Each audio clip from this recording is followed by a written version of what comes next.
আসসালামু আলাইকুম এভরিওয়ান। তো আমার কথা কি ক্লিয়ার আছে সবকিছু? কেউ একজন বলবেন প্লিজ।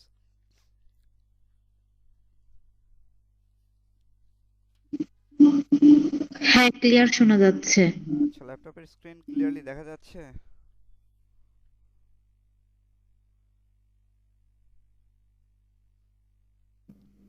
হ্যাঁ, জি, দেখা দেখা যাচ্ছে। যাচ্ছে। আচ্ছা, ঠিক আছে, ধন্যবাদ।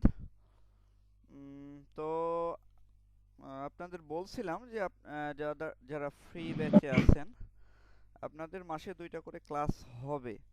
তো তার মধ্যে আজকে একটা ক্লাস, আর নেক্সট আরেকটা এই মাসের মোটামুটি 20 তারিখের পরে আরেকটা ফ্রি ক্লাস হবে ইনশাল্লাহ। আর যারা পেইড ব্যাচে আছেন তাদের তো ক্লাস আগামীকাল থেকে শুরু হচ্ছেই। আচ্ছা, তো এনটিআরসি এর রিটেন এটা যথেষ্ট ইজি, পাস করা যথেষ্ট ইজি, তবে একটু টেকনিক অবলম্বন করলে এটা পসিবল হয়। তাছাড়া মানে অনেকেই দেখা যাচ্ছে যে 50টা 60টা 100টা করে প্রশ্ন পড়ে, এত লাগে না। প্রশ্ন লাগে সর্বোচ্চ সর্বোচ্চ 10টা। মানে হিস্ট্রি আর ইন্ডিভিজুয়াল অথর্স মিলে সর্বোচ্চ 10টার মতো প্রশ্ন লাগে, তাহলে 100% কমন হয়। তবে রিস্ক না নিতে চাইলে মোটামুটি হিস্ট্রি আর হচ্ছে ইন্ডিভিজুয়াল অথর্স মিলে 20টা প্রশ্ন পড়লে আর রিস্ক থাকে না, তাহলে একদম মানে 100% কমন থাকে। তবে 10টা প্রশ্নই যথেষ্ট, একটু টেকনিক অবলম্বন করলে। তো আজকে আপনাদের হচ্ছে যদিও ইন্ট্রোডাক্টরি ক্লাসটা হইছে, বাট ক্লাসের টপিক দিয়েছিলাম হচ্ছে সাজেশনস আলোচনা করা হবে, এবং কিভাবে মূলত এই সাজেশনটা ছোট করা যায়। হ্যাঁ, হিস্ট্রি পার্টে, আবার দেখা যাচ্ছে যে ইন্ডিভিজুয়াল অথর্স পার্টে literary terms, figures of speech আছে। তো আপনাদের এই যে সম্পূর্ণ এনটিআরসি এর রিটেন, এটা হচ্ছে 100 মার্কের একটা পরীক্ষা হয়, কিন্তু সময় মাত্র 3 ঘন্টা। এই সময়টায় এটা ক্যাপচার করা যথেষ্ট টাফ, মানে খুবই কঠিন হয়ে যায়। তো এই জন্য হাতের স্পিড বাড়াইতে হয়, হ্যাঁ, প্রশ্নের লেন্থ বাড়াইতে হয়। আপনি খুব ভালো লিখছেন, সবগুলোই টাচ করছেন, সুন্দর করে লিখে আসছেন, বাট ফেল করছেন, এটা কেন? এর কারণ হচ্ছে আপনার প্রশ্নগুলোর লেন্থ ছোট হয়ে গেছে। আপনি লিটারেরি টার্মস লিখছেন, ওগুলো ছোট হয়ে গেছে, এর কারণে আপনার এটা হয় নাই। আবার অনেকেই কোটেশন দেন নাই, এই কারণে ফেল। আচ্ছা, আবার অনেকেই কি করছেন যে সবগুলো টাচ মোটামুটি করতে পারেন নাই, 90 মার্কসের মানে খুব ভালো করে লিখছেন, 90 মার্কসের আনসার করে আসছেন, তাও আলহামদুলিল্লাহ পাস। এবার 18তমতে এই কাজটা হইছে। তো বিষয় হচ্ছে যে আপনাকে যাই করেন না কেন, কয়েকটা জিনিস মাথায় রাখতে হবে এনটিআরসি রিটেন পরীক্ষার পূর্বে। নাম্বার ওয়ান, প্রশ্নগুলো খুব বড় করে লিখতে হবে। মিনিমাম মিনিমাম 7 পেজ, 6 থেকে 7, মানে 6 পেজের উপরে যাইতে হবে, 7 পেজ করে লেখার চেষ্টা করতে হবে যেভাবেই হোক। এনিওয়ে, যে কোনো উপায়ে 7 পেজের উপরে যাইতেই হবে। আচ্ছা, 2 নম্বর বিষয় হচ্ছে প্রশ্ন লেখার ক্ষেত্রে আপনাকে কোটেশন অ্যাপ্লাই করতেই হবে, যে যত বেশি কোটেশন দিবেন কোনো সীমাবদ্ধতা নাই। হুম 4টা 5টা 7টা, যতটা আপনার শুরু থেকে কোটেশন মুখস্থ করেন। মানে আপনার যদি টার্গেট এনটিআরসি এর রিটেন প্রভাষক হওয়ার, তো আপনি শুরু থেকে কোটেশনটা মুখস্থ করেন। কোটেশন যদি মুখস্থ করতে না পারেন তাহলে কোনো কাজ হবে না। প্রশ্নে আপনি খুব ভালো করে লিখছেন বাট কোটেশন নাই, আপনি ফেল, সোজা কথা। কারণ অন্যান্য যারা আছেন তারা মানে শুরু থেকে কোটেশন পড়বেন। তো খাতা তারটাই ভালো মূল্যায়ন হবে যার খাতায় কোটেশন থাকে এবং সুন্দর করে পয়েন্ট অনুযায়ী গুছানো লেখা থাকে। হ্যাঁ, আচ্ছা, থার্ড নাম্বার যে বিষয়টা সেটা হচ্ছে এই যে আপনার যে টাইম ম্যানেজমেন্ট, হ্যাঁ, একটা প্রশ্ন লেখার ক্ষেত্রে এই জিনিসটা খুবই গুরুত্বপূর্ণ। আপনি লিখতেছেন, খুব ভালো করে লিখতেছেন প্রশ্ন, তো লেখার ক্ষেত্রে দেখা যাচ্ছে একটা প্রশ্ন 35 মিনিট 40 মিনিট লাগাই দিলেন, ব্রড প্রশ্ন, হ্যাঁ, আপনার হিস্ট্রি আর হচ্ছে ইন্ডিভিজুয়াল অথর্স মিলে, তাহলে কি হলো? আপনার পরীক্ষাটা কমপ্লিট হবে না। আপনার অন্যান্য টপিক লেখার ক্ষেত্রে সংকুচিত হয়ে যাবে। যেমন লিটারি টার্মস, ওইটা মোটামুটি 2 পৃষ্ঠা করে লিখলে ভালো মার্কস আসে, বাট আপনি ওখানে কোনো রকম 2 লাইন 3 লাইনে শেষ করে দিলেন, তাহলে আপনার মানে পাশই আসবে না, কঠিন হয়ে যাবে। তো এই জন্য প্রপার ওয়েল কম্বিনেশন কিভাবে করা যায়, কিভাবে খাতাটা কমপ্লিট করা যায়, হ্যাঁ, এই জন্য এই বিষয়গুলো আজকে আপনাদের বলবো। কোনটা কত পেজ লিখতে হবে এবং কিভাবে কোনটা কমন ফলাইতে হয়। তো চলেন আমরা সিরিয়ালে আলোচনা করি। সর্বপ্রথম এটাতে আটটা স্যার আসসালামু আলাইকুম। হ্যাঁ, সিরাজুল আলম বলেন। সরি স্যার, আপনাকে মাঝপথে একটু ইন্টারাপ্ট করছি, বাট মানে রিসেন্টলি মানে আমাদের নজরে ফেসবুকে বিভিন্ন জায়গায় একটা আমরা পোস্ট দেখলাম যে একটা কলেজের মানে এনটিআরসি না, একটা কলেজের খাতা পিয়নকে দিয়ে কাটানো হচ্ছে, মানে মার্কিং করানো হচ্ছে। তো দেখা যাচ্ছে অনেকে 10 থেকে 15 পেজ লিখছে, তারপর কোটেশনও দিছে 8 থেকে 10টা। মানে আপনি যদি খাতাটা দেখেন তাহলে আপনি তাকে অ্যাটলিস্ট 60% অ্যাবাভ নাম্বার দিবেন, বাট তারপরেও হচ্ছে কোয়ালিফাই হচ্ছে না। এটা কিছু কিছু ক্ষেত্রে দেখা গেছে। তো এই বিষয়ে স্যার আমরা কি করতে পারি? মানে এটা তো আর আমাদের কিছু কিছু জিনিস আছে যেটা মানে খোদা তাআলা ছাড়া আসলে আমাদের হাতেও থাকে না স্যার। তো এই বিষয়ে একটু করণীয় যদি বলতেন আর কি। আচ্ছা, এখানে বিষয় হচ্ছে আহ কি বলবো আসলে, এটা আপনার ন্যাশনাল চিরাচরিত একটা প্রথা। মানে বিশেষ করে আমি এনটিআরসি এর পরে আসি। ন্যাশনাল ইউনিভার্সিটির ক্ষেত্রে ম্যাক্সিমাম ক্ষেত্রে হয় কি, অনেক খাতাগুলো ওই মানে আর নিচু যারা দেখা যাচ্ছে আপনার হচ্ছে মাস্টার্সের খাতা বা ফোর্থ ইয়ারের খাতা থার্ড ইয়ারের স্টুডেন্টরাও দেখে, এমনটাও হয়। তো কলেজের ক্ষেত্রে হয় কি, স্যারেরা এইসব খাতা পান। তো তিনারা কি করেন, একে ওকে দিয়ে দেখিয়ে নেন। এমনটা থাকে এবং এমনটা হয়ও, আসলে সত্যি কথা বলতে এমনটা হয়। বাংলাদেশের প্রেক্ষাপটটা যথেষ্ট খারাপ, এখানে আসলে কিছু করার নাই। এখন আপনি যদি যথাযথ প্রমাণ থাকে আপনার হাতে, তো আপনি এটা নিয়ে আন্দোলন করতে পারেন। এর বাইরে আসলে কিছু করার থাকবে না এখানে। হ্যাঁ, এই হচ্ছে বিষয়। আসলে বাংলাদেশের প্রেক্ষাপটটা, বাংলাদেশ তো এটা এটাও এখন কপাল মানে মেনে নিতে হবে আসলে। হয় মেনে নিতে হবে, না হলে এর বিরুদ্ধে প্রতিরোধ করতে হবে। হ্যাঁ, চয়েস ইজ ইয়োর্স, এই হচ্ছে বিষয়। তবে একটু ভালো করে লিখলে না, আপনার হচ্ছে যে 18তমতে মোটামুটি আমার কাছে অন্তত যারা আপনারা পড়ছেন, আমি বলছিলাম যে এতজন মোটামুটি পাস করবেন, হ্যাঁ, যারা রেগুলার ছিলেন। তো তাদের মধ্যে থেকে কপাল অতিশয় খারাপ, 3 থেকে 4 জন পাস করেন নাই। তাছাড়া ম্যাক্সিমাম সবাই আলহামদুলিল্লাহ কিন্তু টিকে গেছেন রিটেনে, এবং তারা সফলভাবে ভাইভাটাও দিয়েছে। প্রত্যেকেই ভাইভাটাও দিয়েছে আলহামদুলিল্লাহ। আশা করি ভাইভাতেও পাস চলে আসবে সবার। তো এটাই আসলে, বলার কিছু নাই। হ্যাঁ, এটা ওই যে বললাম, দুইটা অপশন। নাম্বার ওয়ান, আন্দোলন করে এটার প্রতিকার, মানে যথাযথ প্রমাণ সহ আন্দোলন করতে হবে, তাহলে এটার প্রতিকার সম্ভব। অথবা নাম্বার দুই, মেনে নিতে হবে। এই হচ্ছে বিষয়। আচ্ছা, তো চলেন আমরা হিস্ট্রি পার্টটা একটু আলোচনা করি। হিস্ট্রি পার্ট মোটামুটি আপনার হচ্ছে যে, মানে যদি খুব বেশি করে পড়তে চান, তাহলে 9টা থেকে 10টা প্রশ্ন পড়লেই কমন হয়ে যায়। আমার স্ক্রিনটা তো দেখা যাচ্ছে নাকি? জি, দেখা যাচ্ছে। আচ্ছা, ঠিক আছে। খুব বেশি করে যদি পড়তে চান, তাহলে আপনার সর্বোচ্চ 10টার মতো প্রশ্ন পড়তে হয়। আপনি যদি একটু সুপার সাজেশন তৈরি করে নেন, হ্যাঁ, এখানে যেমন 11টা প্রশ্নের 3 স্টার দেওয়া আছে। তো সুপার সাজেশন যদি করতে চান, আমাদের বইটাতেও দেওয়া আছে, কালেক্ট করে নিতে পারেন। আর আরেকটা বিষয় সেটা হচ্ছে যে এই মানে অনেকেই আছেন আমাদের পেইড ব্যাচে ভর্তি হচ্ছেন, অনেকেই আমাদের বই নিচ্ছেন। তো কারো যদি সামর্থ্য না থাকে পেইড ব্যাচে ভর্তি হওয়ার, কারো যদি সামর্থ্য না থাকে বই কেনার, তাহলে আপনারা ফ্রিতেই, হ্যাঁ ফ্রিতেই সাজেশন তো দিয়েই দিচ্ছি, ফ্রিতেই কিন্তু আপনারা আমাদের ওয়েবসাইট থেকে literature-express.com, এখান থেকে কিন্তু পড়ে নিতে পারেন যে কোনো প্রশ্ন। এই যে সব প্রশ্নই, হ্যাঁ সব প্রশ্নই কিন্তু literature-express.com আমাদের ওয়েবসাইটে দেওয়া আছে। তো সকল সুবিধাই আছে। যারা পেইড ব্যাচে ভর্তি হতে চান তারা পড়তে পারবেন, যারা শুধু বই নিয়েছেন তারা শুধু বই থেকেও পড়তে পারবেন, আর যারা উভয়টাই চান তারা উভয়টাই নিতে পারবেন। আর যাদের একেবারেই অসম্ভব, আমি হেল্প করবো ইনশাল্লাহ, সমস্যা নেই। ফ্রি ক্লাস তো আছেই, থাকতেছেই। গতবারও 18তমতে 22টার মতো ফ্রি ক্লাস দিয়েছিলাম, এবারও ইনশাল্লাহ থাকবে। আপাতত এখন চাপ কম, যার কারণে 2টা করে থাকবে মাসে। আর পেইড ব্যাচে তো একদিন পর পর থাকতেছেই আলহামদুলিল্লাহ। আপনার হচ্ছে যে ক্লাস প্লাস হচ্ছে পরীক্ষা প্রশ্নগুলো, তো সব কিছুই বুঝিয়ে দেওয়া হবে।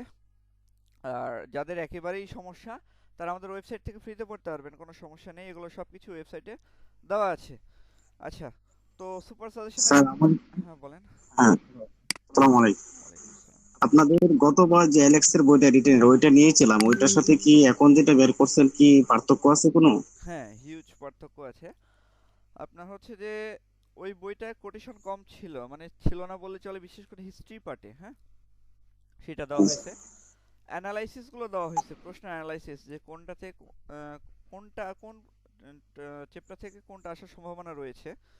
তো আপনাদের কাছে বই আছে কিনা জানি না নতুনটা, আপনারা প্রত্যেকটা চ্যাপ্টারের আগে আগে মানে ওই জায়গা আপনার হচ্ছে যে দিক নির্দেশনা দেওয়া আছে, হ্যাঁ, ওইগুলো পড়লে বুঝতে পারবেন আসলে এইবারকার বইটা কতটা ইজি করে দেওয়া হয়েছে এবং কতটা সমৃদ্ধ, তথ্য সমৃদ্ধ।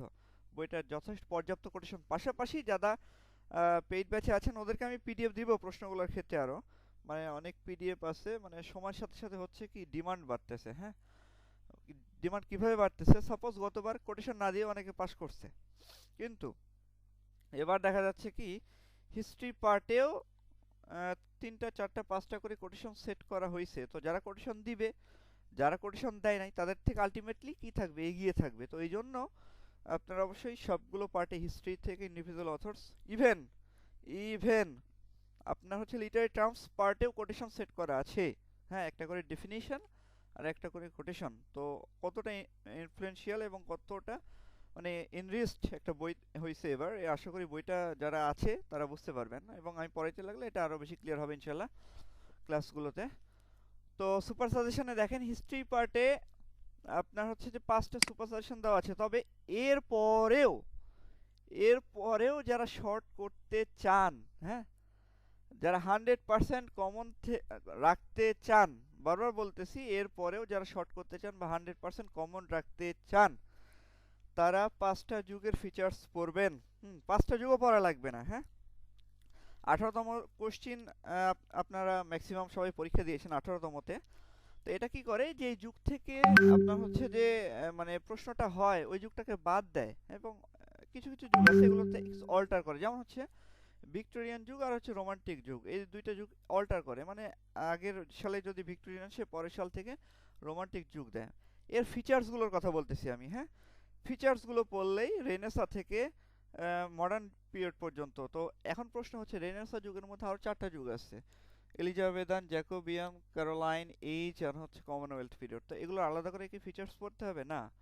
রেনেসা যুগের এটা আমাদের বইয়েও দেওয়া আছে, গতবারও দেওয়া ছিল, এবারও দেওয়া আছে, সার্বজনীন কিছু ফিচার্স দেওয়া আছে যেগুলো কিনা 4টা যুগকেই কভার করে। ইভেন আমাদের বইতে এইভাবে দেওয়া আছে যে কিছু কিছু ফিচার্স যেগুলো কিনা অন্যান্য যুগকেও ধরে, এমনভাবে ফিচার্সগুলো সেট করা আছে যাতে করে একটা যুগের ফিচার্স ফলে আলটিমেটলি সবগুলো যুগ প্রায় শেষ হয়ে যায়, এভাবে দেওয়া আছে।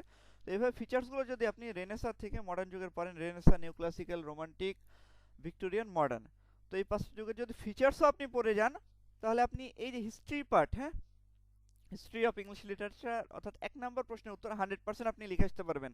কিভাবে? 18তম যে কোশ্চিনটা, এইটা যদি আপনারা তাকান, 18তম যে কোশ্চিনটা, যাদের কাছে বই আছে আপনারা একটু বই খুললে একদম শেষের দিকে পাবেন এবারের বইটা, 605 নাম্বার পেজ, আপনারা দেখতে পাবেন যে যুগের ফিচার্স নিয়েই কিন্তু প্রথমটা মানে আপনার হচ্ছে আছে। দেখেন এই যে প্রথম প্রশ্ন আছে কি, who are the university wits, discuss the contribution of the university wits to English drama. University উইটসদের হচ্ছে মানে আপনার যে কন্ট্রিবিউশন সেইটা, হ্যাঁ। তো এই প্রশ্নটা আপনারা মানে ফিচার্স দিয়েও লিখতে পারবেন, এই প্রশ্নটা আপনারা নাম ধরে লিখতে পারবেন, তবে নাম ধরে লেখাটাই বেটার, হ্যাঁ, এই প্রশ্নটা নাম ধরে।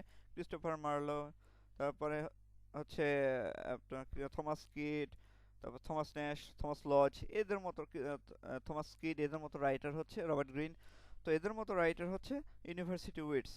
তো আপনি এদেরকে রেনেসা যুগের ফিচার্স দিয়েও আলোচনা করতে পারবেন, আবার আপনি চাইলে কিন্তু এদের নাম ধরে আলোচনা করতে পারবেন। তাহলে এটা মোটামুটি ফিচার্স বেসড চলে আসতেছে। 2 নম্বর প্রশ্নটা ডিরেক্টলি ফিচার্স বেসড। কিভাবে? এখানে আপনি রাইটারদের নাম ধরে লিখতে পারবেন, ফিচার্স ধরে লিখতে পারবেন, তবে রাইটারদের নাম ধরে লিখলেও এখানে ফিচার্স লাগবে, যেভাবে আপনি ইউনিভার্সিটি উইটসদের লিখবেন। তো দেখেন প্রথম 2টা প্রশ্নে কিন্তু ফিচার্স, একটা হচ্ছে আসতেছে যে রেনেসাঁ, আর একটা হচ্ছে রোমান্টিক এজ, হ্যাঁ, রোমান্টিক যুগের। পরবর্তী প্রশ্নে আছে Edward Morgan Forster, symbolism within a passage to India, হ্যাঁ, এখানে হচ্ছে সিম্বলস, এটা প্রশ্ন আলাদা, এটা সিম্বলসগুলো মনে রাখতে হবে। আর ডি নম্বর প্রশ্নে আসছিল হচ্ছে who are the major writers of puritan age, হ্যাঁ, পিউরিটান যুগের মোটামুটি ফিচার্সগুলো মনে রাখলে হবে। মানে মেজর রাইটারদের, আর হচ্ছে discuss Paradise Lost by Milton as an epic. তো এপিকের যেসব ফিচার্স থাকে এখানে লিটারেচার টার্মস আপনি পড়বেন, আপনি আলটিমেটলি কিন্তু হয়ে যাবে। তো দেখেন মানে যুগের ফিচার্স যদি আপনি পড়েন তাহলে কিন্তু আপনার হয়ে যাচ্ছে, শর্ট করতে পারতেছেন। তো দেখেন এইবার 19তমতে যারা রিটেন দিবেন, সামনে যারা অ্যাপ্লাই করবেন, তো তাদের ক্ষেত্রে রোমান্টিক যুগ কিন্তু টোটালি বাদ, ভিক্টোরিয়ান যুগটা পড়লেই কিন্তু হয়ে যাচ্ছে। ভিক্টোরিয়ান, নিউ ক্লাসিক্যাল, তারপরে হচ্ছে আপনার এই যে রেনেসা, আর হচ্ছে মডার্ন। এই চারটা যুগ পড়লে, এই চারটা যুগের ফিচার্স পড়লে আপনি 100% দুইটা প্রশ্ন লিখতেই পারবেন, মানে 100% দুইটা প্রশ্ন লিখতে পারবেন। হ্যাঁ, যেভাবে এইভাবে কিন্তু বলে দেওয়া হয়েছিল 18তমতে, এবং আলহামদুলিল্লাহ ওইভাবে আসছে 19তম ক্ষেত্রেও তাই। আপনার রোমান্টিক যুগের ফিচার্স বাদ দিয়ে চারটা যুগের যদি ফিচার্স পড়েন, রেনেসা, নিউ ক্লাসিক্যাল, ভিক্টোরিয়ান, আর হচ্ছে মডার্ন পিরিয়ড, পোস্ট মডার্ন লাগবে না। তো এই চারটা যুগের যদি ফিচার্স পড়েন তাহলে 100% চারটা প্রশ্ন আপনি লিখতে পারবেন।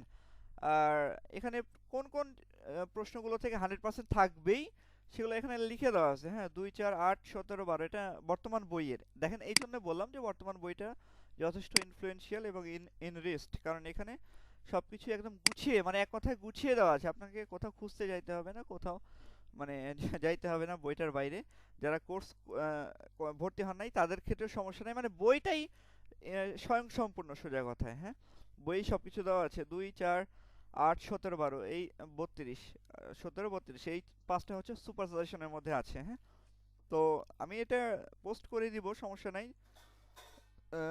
আস্তে আস্তে এই প্রশ্নগুলো, যে 2 নাম্বারে কি কি প্রশ্ন আছে, 4 নাম্বারে কি কি প্রশ্ন আছে, এগুলো আপনারা দেখতে পারবেন। হ্যাঁ, তো এর পরবর্তীতে 2 নাম্বার প্রশ্ন হচ্ছে আপনার ইন্ডিভিজুয়াল অথর্স। হ্যাঁ, ইন্ডিভিজুয়াল অথর্স। তো ইন্ডিভিজুয়াল অথর্সের যে প্রশ্নটা, সেখানে এখানেও কিছু কিছু মানে টেকনিক অবলম্বন করতে হয়। হ্যাঁ, আচ্ছা, বর্তমানে যে ইন্ডিভিজুয়াল অথর্সে আমি যে দেখাচ্ছি, এটা তো দেখা যাচ্ছে নাকি? আমার স্ক্রিনটা কি দেখা জি যাচ্ছে? স্যার দেখা যাচ্ছে স্যার। জি স্যার দেখা আচ্ছা, যাচ্ছে স্যার। কথা তো এত যা বললাম সব তো ক্লিয়ার ছিল নাকি? জি স্যার অল ক্লিয়ার আচ্ছা স্যার। আচ্ছা, ঠিক আছে। তো দেখেন ইন্ডিভিজুয়াল অথর্স মানে মূল হচ্ছে তিনটা জায়গা। হ্যাঁ, আপনার হচ্ছে মূল তিনটা জায়গা, সেটা হচ্ছে লিটারি টার্মস, হিস্ট্রি, আর হচ্ছে ইন্ডিভিজুয়াল অথর্স। এই তিনটা জায়গায় মোটামুটি ভালো করলে আলহামদুলিল্লাহ পাস চলে আসে। তো ইন্ডিভিজুয়াল অথর্সে গুরুত্বপূর্ণ প্রশ্ন 10টা, 3 স্টার দেওয়া আছে, এর বাইরে আমি পড়াবোই না, মানে লাগে না। হ্যাঁ, এর বাইরে লাগে না। 10টা মানে অনেকেই আছে 30টা, 40টা, 50টা করে প্রশ্ন পড়ায়। আর আমি গতবারও পড়াইছিলাম, পেইড ব্যাচে মাত্র 12টা ক্লাস দিয়েছিলাম, আলহামদুলিল্লাহ তারা সাকসেস হয়েছে। বা আপনার ফ্রি ক্লাসে অনেক ক্লাস দিয়েছি 22টা, কিন্তু পেইড ক্লাসে 12টা থেকে 13টা ক্লাস দিয়েছিলাম, কিন্তু তারা আগায় গেছে এক্সাম দেওয়ার কারণে। এবারও আলহামদুলিল্লাহ এক্সাম থাকতেছে। যারা ভর্তি এখনো হন নাই, এখানে ক্লাসে আছেন, ভর্তি হইতে পারেন চাইলে, সমস্যা নেই। তবে বারবার বলতেছি আমাদের বইটা কিন্তু স্বয়ংসম্পূর্ণ, বই নিলেও হয়ে যাবে, কোনো সমস্যা নেই। আচ্ছা, তো ইন্ডিভিজুয়াল অথর্স পার্টে এখানে 3 স্টার 10টা দেওয়া আছে। তো বিগত বছরগুলোর মতোই 100% কমন থাকবে 10টা থেকে, ইনশাল্লাহ এর বাইরে কিছু পড়া লাগবে না। আচ্ছা, আর এখানে বলা আছে দেখেন, এই পার্টে পাস মার্ক মানে ভালো মার্ক তুলতে হলে আপনাকে মিনিমাম 4টা করে কোটেশন দিতেই হবে। হ্যাঁ, 4টা করে কোটেশন, মানে কোটেশনের কোনো বিকল্প নাই সোজা কথা। হ্যাঁ, অথরের লাইভ ডিউরেশন তুলতে হবে, যদি কোনো যুগ রিলেটেড ওই রাইটার থাকে তাহলে দেখা যাচ্ছে যে ওই যুগের ডিউরেশনটা দিতে হবে। যেমন হচ্ছে আপনি যদি গতবার আপনার প্রশ্নটা এসেছিল এখানে ইন্ডিভিজুয়াল অথর্সে আপনার হচ্ছে যে উইলিয়াম শেক্সপিয়ার থেকে। হ্যাঁ, তো এবার উইলিয়াম শেক্সপিয়ার আসবে না। এই দেখেন এখানে কিন্তু আলোচনা করে দেওয়া আছে, এবার শেক্সপিয়ার থেকে আসবে না, কারণ শেক্সপিয়ার থেকে প্রশ্ন করলে মিল্টন থেকে প্রশ্ন করে না।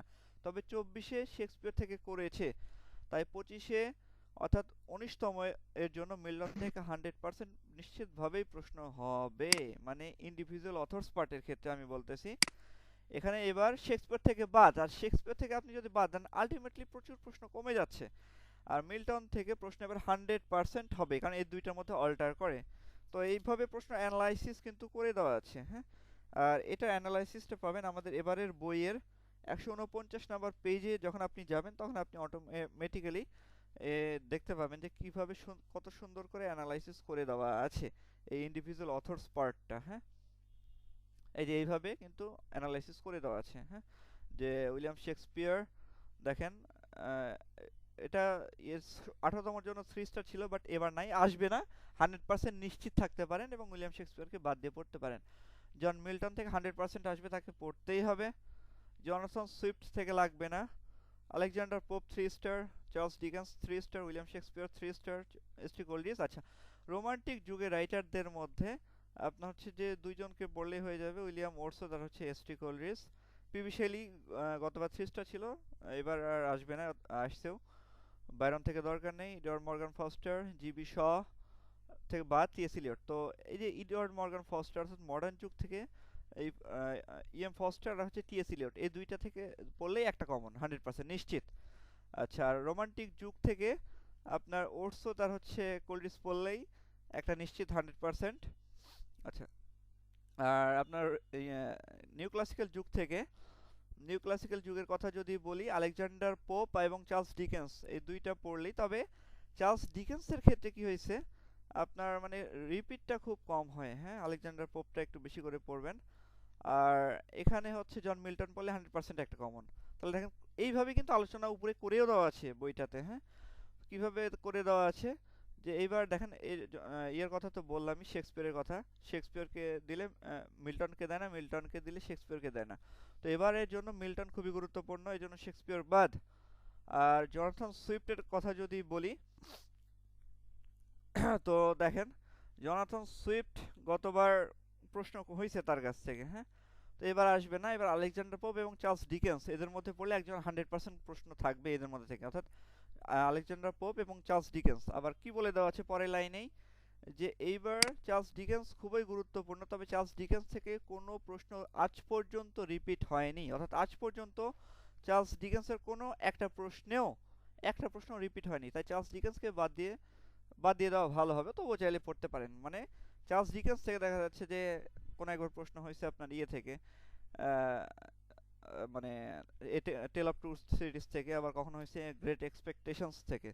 তো যেখান থেকে প্রশ্ন হয়েছে না কেন, কোনো একটা প্রশ্ন রিপিট কোনো সময়ই হয় নাই, মানে আলাদা আলাদা প্রশ্ন হয়েছে। তো এই জন্য চার্লস ডিকেন্সকে আপনার চাইলে বাদ দিয়ে পড়তে পারেন, আবার পুরোটা পড়তে পারেন, কোনো সমস্যা নেই, যদি আমি ইয়েতে পড়াবো সবই। আচ্ছা, ওরসোথ কোলরিজ আর কিটস এর মধ্যে থেকে এইবার 100% প্রশ্ন কমন থাকবে, তবে সবচেয়ে গুরুত্বপূর্ণ ওরসোথ আর হচ্ছে কোলরিজ, অর্থাৎ রোমান্টিক যুগ থেকে এই দুজন রাইটার গুরুত্বপূর্ণ ইন্ডিভিজুয়াল অথর্স পার্টে। আচ্ছা, ইএম ফস্টার আর হচ্ছে টিএস ইলিয়ট, এদের মধ্যে থেকে একজনকে 100% প্রশ্ন দেবে। আচ্ছা, এই পার্টে একটা প্রশ্নের সাথে আরেকটা প্রশ্ন রিলেটেড, বিষয়টা এইটা মনে রাখতে হবে খুব ভালো করে, যে এই পার্টে একটা প্রশ্নের সাথে আরেকটা প্রশ্ন রিলেটেড, মানে একটা প্রশ্ন দিয়ে আরেকটা প্রশ্ন লেখা যায় এমন, আবার কিছু কিছু প্রশ্ন ঘুরিয়ে আসে, এই বিষয়টা মাথায় রাখতে হবে। মানে কিছু প্রশ্ন মানে একই রকম কিন্তু বাট মানে একটু ঘুরে আসে, কারণ যার কারণে বুঝতে পারে না, লিখতে পারে না। তো এই বিষয়টা মাথায় রেখেই কিন্তু প্রশ্ন লেখা শুরু করতে হবে। হ্যাঁ, সুপার সাজেশন হিসেবে 5টা দেওয়া আছে, 17 নাম্বার, 30 নাম্বার, 32, 41, 47। এগুলো একটু বেশি করে পড়বেন, এগুলো পড়লে 100% কমন থাকবে 2 থেকে 3টা ইনশাল্লাহ। তো এই ছিল হচ্ছে ইন্ডিভিজুয়াল অথর্স পার্টের আপনার হচ্ছে যে সাজেশন। তো এটা কি ক্লিয়ার হয়েছে? আমি এতক্ষণ পর্যন্ত ক্লাসে যা যা বললাম ক্লিয়ার হচ্ছে তো? স্যার আমার একটা কোশ্চেন আছে হ্যাঁ স্যার। বলেন। হ্যাঁ বলেন।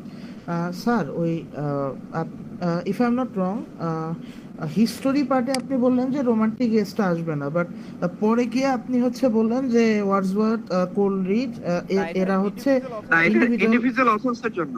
ও আচ্ছা আমি আচ্ছা, তো মানে হিস্টোরি পার্ট আমি তো- বাদে ইন্ডিভিজুয়াল অথর হ্যাঁ, সেকশন। হিস্ট্রি পার্টে হ্যাঁ, তো হিস্ট্রি লাগতেছে না, পার্টে তো হিস্ট্রি লাগতেছে না, হিস্ট্রি মানে আচ্ছা আচ্ছা, হিস্ট্রি মানে পার্টের জন্য হিস্ট্রি আমি পার্টের প্রথমেই জন্য দেখাইলাম। আমি প্রথমেই দেখাইলাম।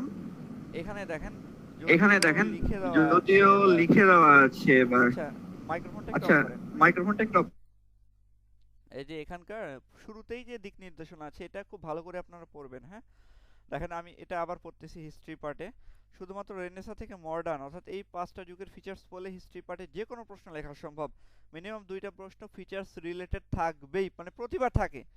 বিগত বছরগুলোতে যুগের ফিচার্স নিয়ে মিনিমাম 2টা, এমনকি কোনো বছরে 4টা প্রশ্ন ছিল। হ্যাঁ, এই হচ্ছে বিষয়। এই জন্য আমি বলছি যে এই 5টা যুগের ফিচার্স পড়েন, রেনেসা, নিউ ক্লাসিক্যাল, রোমান্টিক, তারপরে হচ্ছে ভিক্টোরিয়ান এজ, আর আরেকটা হচ্ছে মডার্ন এজ। এই হচ্ছে 5টা যুগের ফিচার্স। হ্যাঁ, 19তমের জন্য রেনেসাঁ, ভিক্টোরিয়ান এবং মডার্ন যুগের ফিচার্সগুলো পড়লে দুইটা প্রশ্ন 100% কমন থাকবে। দেখেন, এটা আমি আসলে পড়ি নাই, এটা পড়ে দেওয়া লাগতো। হিস্ট্রি পার্টের জন্য বলতেছি, অর্থাৎ 1 নম্বর প্রশ্নের ক্ষেত্রে। তো 1 নম্বর প্রশ্নের ক্ষেত্রে বা হিস্ট্রি পার্টে রেনেসাঁ, ভিক্টোরিয়ান এবং মডার্ন যুগের ফিচার্স পড়লেই মিনিমাম দুইটা প্রশ্ন ফিচার্স রিলেটেড থাকবে, ইনশাআল্লাহ আপনি লিখতে পারবেন। রেনেসাঁর মধ্যে 4টি, নিউ ক্লাসিক্যাল পিরিয়ডের মধ্যে 3টি, ভিক্টোরিয়ান যুগের মধ্যে 2টি, মডার্ন যুগের মধ্যে 2টি আলাদা যুগ আছে। এগুলোর যুগের ফিচার্স আলাদা করে পড়তে হবে না, মানে আলাদা করে পড়ার দরকার নাই। শুধুমাত্র রেনেসাঁ, নিউ ক্লাসিক্যাল, ভিক্টোরিয়ান এবং মডার্ন যুগের ফিচার্স পড়লেই এর ভেতরে যুগগুলো কভার হয়ে যায়। এবং সেইভাবে আমাদের সামারিটাতে দেওয়া আছে, মানে সামারিটা বলতে এই বইয়ের মধ্যে সামারিটা দেওয়া আছে এবং সেখানেই ফিচার্সগুলো লিখে দেওয়া আছে। হিস্ট্রি পার্টে একটা প্রশ্নের সাথে আরেকটা প্রশ্ন রিলেটেড, আবার প্রশ্ন কিছুটা ঘুরিয়ে আসে, তাই এটাও মাথায় রাখতে হবে বিষয়টা। আচ্ছা, এই পার্টে মার্ক তুলতে হলে পয়েন্ট করে লিখতে হয়। এখানে দেখেন উল্লেখ করেই দেওয়া আছে, এই পার্টে ভালো মার্কস তুলতে হলে পয়েন্ট করে লিখতে হয়। তাহলে point করে স্লাইডটা লিখতে মেবি হয়। একটু নিচে যেতে হবে স্যার, স্টাক হয়ে আছে মেবি। দেখা এবার এবার কি ক্লিয়ার আছে? ক্লিয়ার আছে? জি স্যার, যে এই পার্টে মার্ক ভালো তুলতে হলে এখানে স্যার। হ্যাঁ হ্যাঁ হ্যাঁ, হ্যাঁ হ্যাঁ হ্যাঁ, এবার দেখা যাচ্ছে স্যার। জি স্যার। ঠিক আছে। তো এই পার্টে ভালো মার্ক তুলতে হলে পয়েন্ট করে লিখতে হয় এবং মিনিমাম 4টা করে কোটেশন দিতে হয়। আচ্ছা, লেখকের লাইভ ডিউরেশন এগুলো তো থাকবেই।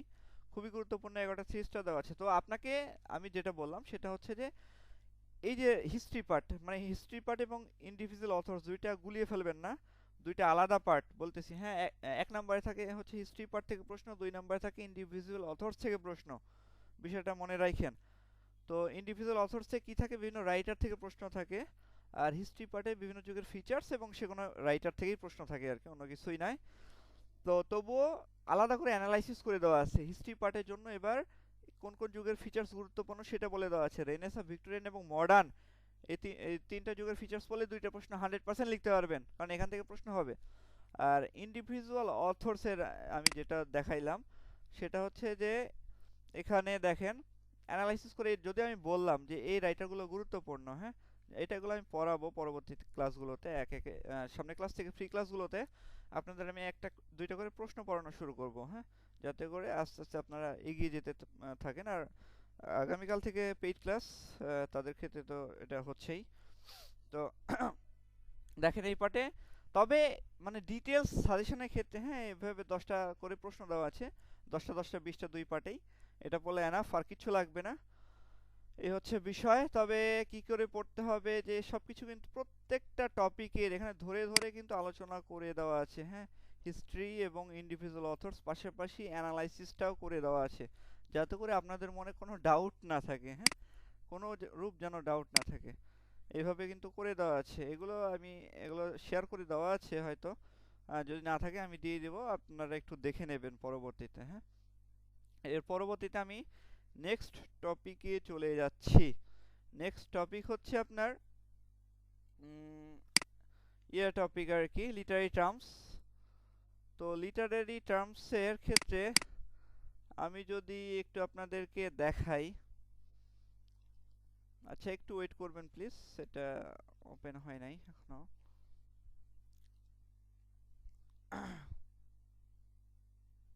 আচ্ছা, নেক্সট যে 3 নম্বর প্রশ্ন সেটা হচ্ছে লিটারারি টার্মস। তো লিটারারি টার্মসে আপনার যে বিষয়গুলো মানে খুবই খুবই গুরুত্বপূর্ণ, এখান থেকে 8টা 10টা পড়লেই 100%, এখানে দেই হচ্ছে 8টা। হ্যাঁ, দেই হচ্ছে 8টা, আপনাকে লিখতে হয় হচ্ছে 4টা, মানে খুবই সুবিধা, দেয় 8টা, লিখতে হয় 4টা এই পার্টে। তো এই 8টার মধ্যে থেকে 4টা কি করে লিখবেন, খুবই ইজি।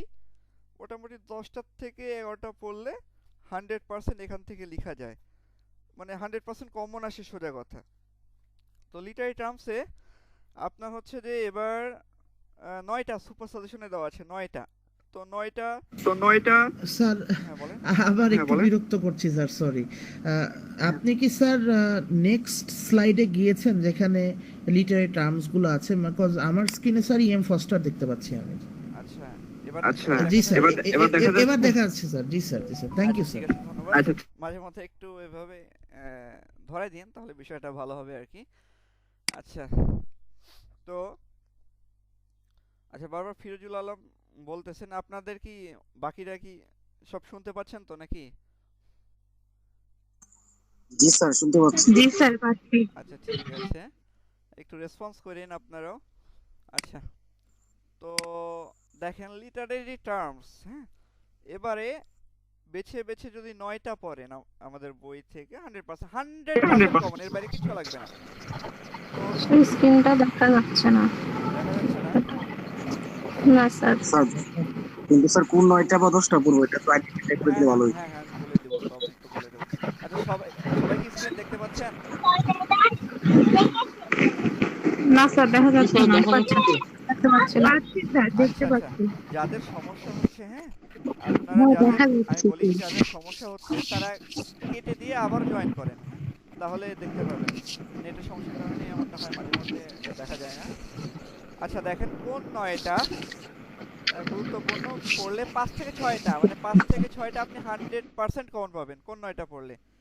আমাদের বইতে দেওয়া আছে 1 নাম্বার অর্থাৎ এপিক। এপিক হচ্ছে একটা। 4 নাম্বার আছে হচ্ছে ট্র্যাজেডি, হ্যাঁ, 4 নাম্বার আছে ট্র্যাজেডি, এপিক, ট্র্যাজেডি। এরপরে হচ্ছে 9 নাম্বার হচ্ছে আপনার ওড, হ্যাঁ, এপিক, ট্র্যাজেডি, ওড। তারপরে 11 নাম্বার, 13 নাম্বার, 11 নাম্বারে হচ্ছে লিরিক, 13 নাম্বারে হচ্ছে ড্রামাটিক মোনোলগ। এরপর হচ্ছে 15 এপিক, 15 নাম্বারে আছে হচ্ছে সনেট, আর 21 নাম্বারে আছে হচ্ছে আপনার ইন্টারলুড।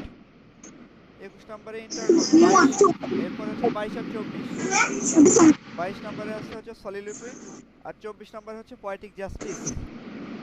এই কয়েকটা যদি আপনি পড়েন তাহলে এই 9টা, তাহলে 100% 5 থেকে 6টা আপনি কমন পাবেন। আপনার এই যে 32টার মতো লিটারি টার্মস আছে, এগুলো কিচ্ছু পড়া লাগবে না, 29টার মতো আছে।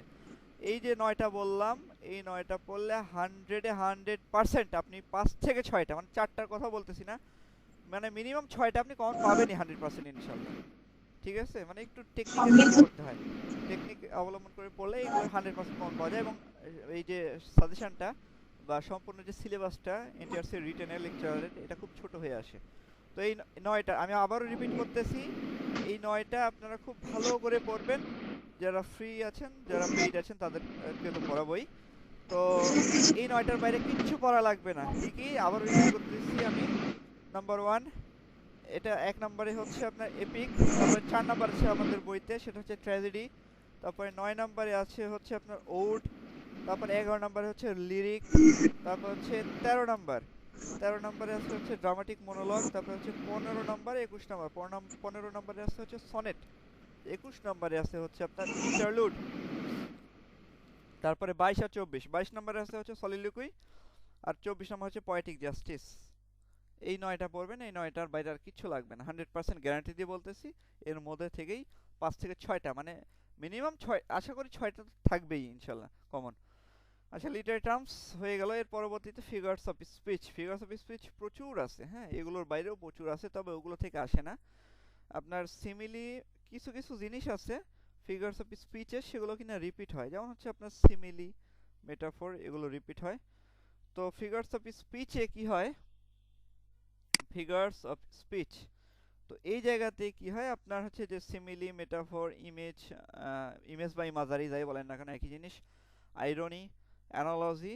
আইরনির আবার 3টা কোয়ালিটি আছে, dramatic irony, verbal irony, situational irony, তবে জাস্ট আইরনি লিখলেই হয়। Analogy, symbols, conceit, wit, personification, hyperbole, paradox, epigram, climax, anti climax. তো এগুলো থেকে মোটামুটি প্রশ্ন হয়, তবে এগুলো এত কিছু লাগে না। ফিগারস অফ স্পিচের ক্ষেত্রে লেখা লাগে হচ্ছে 2টা বিষয়, 2টা লাইন। নাম্বার 1 হচ্ছে আইডেন্টিফিকেশন, আর নাম্বার 2 হচ্ছে ফাংশন। ফাংশনটা ইজি, এটা কমন এবারকার বইয়ে, এটা কমন আপনার ফাংশন লিখে দেওয়া আছে, হ্যাঁ, মানে প্রত্যেকটা দেখা যাচ্ছে যে কোনো ফিগারস অফ স্পিচ আপনি বুঝতে পারলেন যে এটা হচ্ছে মেটাফর, তাহলে মেটাফরের ইউনিভার্সাল যে ফাংশনটা সেটা এক লাইনে কীভাবে লিখবেন, যে কোনো মেটাফর হোক না কেন এক লাইনে লিখে দেওয়া আছে এবারকার বইয়ে, হ্যাঁ। তারপরে আপনার দেখা যাচ্ছে যে কি হলো, দেখা যাচ্ছে যে পার্সনিফিকেশন দিল, তো পার্সনিফিকেশনের আপনি বুঝতে পারলেন এটা পার্সনিফিকেশন। তো এটার যে ইউনিভার্সাল একটা যে ফাংশন, একটা লাইন, ফাংশনাল যে লাইন, এটা দেওয়া আছে, এটা কিভাবে আপনি লিখবেন সেটা এবার বইতে দেওয়া আছে। তো অর্থাৎ এই বইটা বারবার বলতেছি, বইটা হচ্ছে স্বয়ং সম্পূর্ণ, একদম গুছানো। হুম, তো ক্লাসে পরবর্তীতে আরো বেশি ক্লিয়ার হবে ইনশাল্লাহ, সমস্যা নেই। তো দেখেন এটা কি করা হয়েছে, তো এই অংশে ফিগারস অফ স্পিচে দুইটা লাইন লিখতে হয়। একটা হচ্ছে আইডেন্টিফিকেশনের নাম্বার, আইডেন্টিফাই করতে হয় যে এটা সিমিলি, এটা মেটাফর, এটা পার্সনিফিকেশন, এটা হাইপারবল। 2 নাম্বার লাইনে লিখতে হয় হচ্ছে ফাংশন। এখানে 5টা আছে এবং 5টাই লিখতে হয়, এই জন্য এই টপিকটা খুবই গুরুত্বপূর্ণ। আর প্রত্যেকটায় 2টা করে মার্ক, অর্থাৎ এখানে কিন্তু 10 মার্ক। হ্যাঁ, তো এই জন্য এটা খুবই খুবই খুবই গুরুত্বপূর্ণ। তো এই জন্য, আর এখানে কোনো অল্টারনেটিভ চয়েস নাই। হ্যাঁ, এই জন্য এটা একটু ভালো করে গুছিয়ে পড়তে হয় এবং একটু টেকনিক অবলম্বন করলে এটা খুব ইজিলি পারা যায়। হ্যাঁ, তো দেখেন, যেহেতু এখানে এক লাইনে হচ্ছে আইডেন্টিফাই করতে হয়, অন্য লাইনে এটা ফাংশন লিখতে হয়, এর থেকে বেশি কিছু লেখার দরকার নাই, অযথা সময় নষ্ট। তবে যদি সম্ভব হয় তাহলে মানে কবিতার নাম বা কবির নাম যদি কমন পড়ে কোনো একটা লাইন দেখা যাচ্ছে দিয়ে দিল, যেমন আই আন্ডার লনলেস এ ক্লাউড, এই লাইনটা দিয়ে দিল, এখন আপনি বুঝতে পারলেন যে এটা সিমিলি। আপনি এক লাইনে ফাংশন লিখলেন, সরি প্রথম লাইনে আইডেন্টিফিকেশন লিখলেন যে it is an example of simile, তারপরে এটার ফাংশনটা লিখে দিলেন, হয়ে গেল। আর অনেকেই দেখা যাচ্ছে যে বেশি লিখতে চান, তারা চাইলে লিখতে পারেন, কোনো সমস্যা নেই। তো যেমন হচ্ছে আপনারা এভাবে লিখতে পারেন যে this iconic simile is taken from William Wordsworth from the poem I wander lonely as a cloud, এভাবে মানে ডিটেলস লিখলে এইভাবে। আর তাছাড়া this is an example of simile, শেষ, বেদাল শেষ, অত বেশি লেখার কোনো সমস্যা নেই। নাম্বারের ক্ষেত্রে এটা কোনো ইফেক্ট ফেলবে না। তবে লেখক বা কবিতার নাম যদি কমন না পড়ে আপনি এভাবে লিখবেন, তাহলে হয়ে যাবে this is an example of simile, this is an example iconic simile, এভাবে লিখতে পারেন। তারপরে আবার চাইলে এরপর কোন বিষয়ে তিনি উপস্থাপন করেছেন, অর্থাৎ তার যে মনের ইচ্ছা, আকাঙ্ক্ষা, আবেগ, এগুলো আপনারা লিখতে পারেন এক লাইনে। তবে এটা ঐচ্ছিক, আবশ্যিক নয়, বাধ্যতামূলক নয়। এরপরে এক লাইনে আপনি লিখবেন হচ্ছে ফাংশন ফিগারস অফ স্পিচে। তো ফিগারস অফ স্পিচে এখানে ইউনিভার্সাল ফাংশন দেওয়া আছে, এটা এক লাইনে দিয়ে দিলেই হবে প্রত্যেকটার জন্য। সিমিলির ক্ষেত্রে কি দিতে হয়, পার্সনিফিকেশনের জন্য কি দিতে হয়, মেটাফরের জন্য কিভাবে দিতে হয়, এটা দেওয়া আছে। আবার আইডেন্টিফাই কিভাবে করতে হয় এবার কিন্তু এটাও খুব ইজিলি দেওয়া আছে। হ্যাঁ, মানে প্রত্যেকটা বিষয়ের আগে এটার যে জরুরি কিছু লাইন সেটা দেওয়া আছে, আর ওই টপিকটা ডিসকাশন করা আছে বইয়ের মধ্যে। তো আপনাদের ক্ষেত্রে সিমিলি, মেটাফর, কনসিটের ক্ষেত্রে প্রথমে আইডেন্টিফিকেশন লিখবেন, এরপরে কার সাথে তুলনা করা হয়েছে তা লিখবেন, তারপরে ফাংশন লিখবেন। আচ্ছা, কিভাবে প্রতিটা ফিগারস অফ স্পিচ আইডেন্টিফাই করতে হয় এবং এর টেকনিক এটা দেওয়া আছে, এটাই সবচেয়ে গুরুত্বপূর্ণ। মানে আইডেন্টিফাই যদি আপনি না করতে পারেন তাহলে ফাংশন কিভাবে লিখবেন, এজন্য আইডেন্টিফাই করাটাই সবচেয়ে গুরুত্বপূর্ণ। হ্যাঁ, এই জন্য একটু প্র্যাকটিস করতে হয়। সর্বোচ্চ 12টা ফিগারস অফ স্পিচ পড়তে হয়, তবে সব কিছু মানে থাকে আর কি, তবে সব কিছু পড়ার দরকার নেই। আপনাদেরকে মোটামুটি 6টা সিরিজটা দেওয়া আছে, এই 6টা পড়লেই হবে। তো ফিগারস অফ স্পিচ মোটামুটি 3 থেকে 5টা, মানে এটা কি হয়, আপনার প্রিভিয়াস ইয়ার্সগুলো পড়লে এটা 100% কমন চলে আসে। এবারেও আসছে, সামনের বারও আসবে, 18তমতেও আসছে, 19তমতে আসবে। হ্যাঁ, আপনার মোটামুটি রিপিট হয়, এটা প্রিভিয়াস ইয়ার্সগুলো পড়লে 100% আপনি কমন পাবেন। তাহলে দেখেন এটা কতটা ইজি হয়ে গেল। তো সিমিলি এবং মেটাফোর থেকে প্রত্যেকবার 3টা প্রশ্ন থাকে, সিমিলি এবং মেটাফোর থেকে প্রত্যেকবার 3টা প্রশ্ন থাকবেই, এটা 100%। হ্যাঁ, তাই এই দুইটা থেকে খুব ভালো করে পড়তে হবে এবং এই দুইটা আইডেন্টিফাই করাটাও ইজি। আচ্ছা, তাহলে অবশ্যই আপনাদের কি করতে হচ্ছে, দেখেন এই ফিগারস অফ স্পিচের ডেফিনিশনটা আপনাদের মানে আয়ত্ত করতে হচ্ছে, মুখস্থ করতে হচ্ছে, এটা লাগতেছেই। যখন আপনি ডেফিনিশনটা মুখস্থ করবেন তখন আইডেন্টিফাই করাটাও খুব ইজি হয়ে যাবে। আচ্ছা, আর সুপার সাজেশনের ক্ষেত্রে দেওয়া আছে আপনাদের সিমিলি, মেটাফর, হাইপারবল, প্যারাডক্স, আইরনি, এগুলো কিন্তু দেওয়া আছে। হ্যাঁ, সিমিলি, মেটাফর, হাইপারবল, প্যারাডক্স আর হচ্ছে আইরনি, এগুলো কিন্তু এই 5টা। সিমিলি মেটাফর থেকে 3টা, হাইপারবল থেকে এবার একটা 100% আসার সম্ভাবনা আছে, আইরনি এবং প্যারাডক্স এই দুইটার মধ্যে থেকে একটা আসবে। তো 3টা আর হচ্ছে এই 2টা, 5টা, মানে এই যদি 5টা আপনি ফিগারস অফ স্পিচ পড়েন, সিমিলি, মেটাফর, হাইপারবল, প্যারাডক্স, আইরনি, তাহলে 100% আপনি 5টা মানে কমন পাবেনই, লিখতে পারবেন 100%, আর কোনো সমস্যা থাকবে না। তাহলে ফিগারস অফ স্পিচটাও দেখেন কতটা ইজি হয়ে গেল। হ্যাঁ, এর পরবর্তীতে আপনি আচ্ছা স্যার, হ্যাঁ আমার একটা কথা ছিল, হ্যাঁ বলেন।